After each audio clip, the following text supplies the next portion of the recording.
Hey guys, and welcome to another one of my MLS offseason reviews. And today we're going to be discussing the New England Revolution.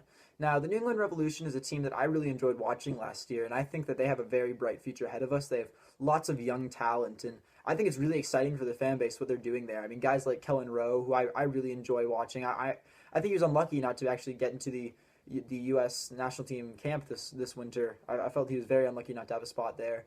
And Diego Fagundes, he's a boss. I mean, I love watching the kid play. He's so electric, and he brings something different, and he's just so young. Like he's such a talent, and I really hope that one day he does put on the U.S. national team jersey. So they also had a very good stalwart at the back in Jose Goncalves, who won MLS Defender of the Year and had a spot in the MLS Best 11, which is extremely impressive, especially for a first year MLS player. Now, at the beginning of the offseason, there's a lot of talk that obviously Juan Agudelo is leaving because he had signed that pre-contract to go to Stoke City. Now, that actually ended up not going through because he arrived in England only to be told that he was not going to be admitted a work permit, which I felt was extremely strange. It really made no sense that these guys from all kinds of foreign countries get their work permit approved, yet someone who speaks the language and wouldn't have as difficult time adapting to the culture and those kinds of things gets his denied. I found that extremely strange. So eventually he obviously did end up leaving. I think it was yesterday the transfer went through, and he went to Stoke City. Obviously he went straight out on loan to FC Utrecht.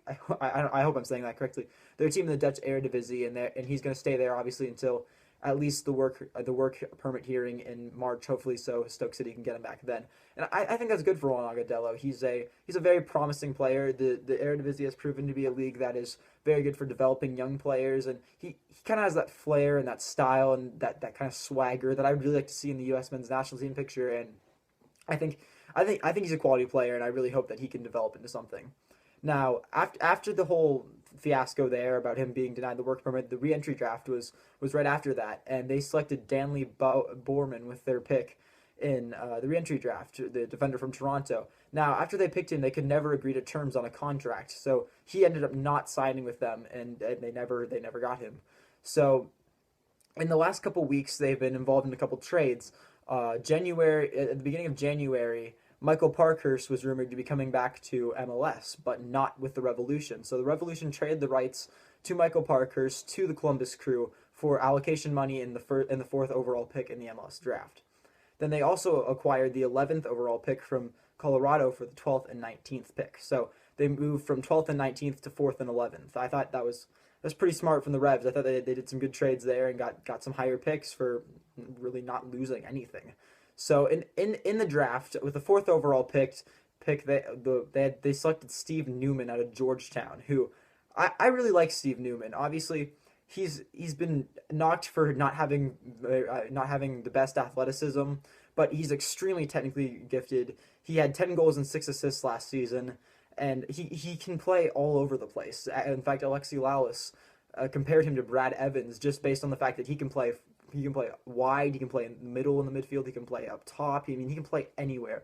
So I like Steve Newman. Obviously, that was a bit of a surprise when everybody was selected. It was thinking it was going to be Patrick Mullins there, and it ended up not being Mullins. So that was very surprising. Now, with their 11th overall pick, they did take Mullins. So they got Patrick Mullins, a two-time back-to-back Mac Hermann winner, trophy winner, and I think he's a good player. I mean, Newman I think is more technically gifted than Mullins is, but Mullins is a goal scorer. I mean, I don't know how long it's going to take for him to get firing in the MLS, but I think once he starts, he's going to keep going. And that attack with going forward with Kellen Rowe and Diego Fagundes and Newman and Mullins, I mean, all young players there that have a lot of potential. And I'm excited for that New England Revolution attack this next year. Hopefully they can all play. Now, in the second round of the draft, they took Alex Sundley with their 31st overall pick. Now, Sundley was an interesting story because he is from California. He was part of that midfield there, and he's an impressive player. He had 9 goals and 2 assists last year, I believe.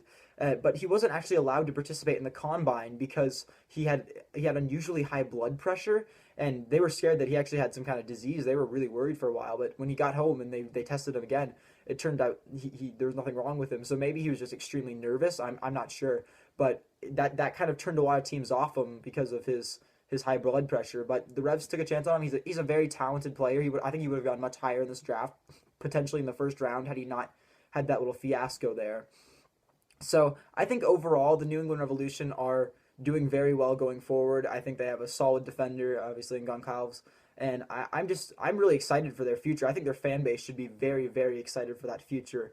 I just think they're on the up. I mean the young, I've said it probably 5 times now in this video, but the young talent they have is just unbelievable. I think they have two of the brightest young players in the MLS in Kellen Rowe and Diego Fagundes. I mean, both those guys I think are potential future U.S. men's national team starters. So if I was a New England Revolution fan, I would be extremely optimistic about the future. That's all I have to say on their offseason. I really hope you guys enjoyed this one. I know it was a bit shorter than Mondays, but there wasn't as much that happened with New England that happened with DC. So I really hope you guys enjoyed, and thank you for watching.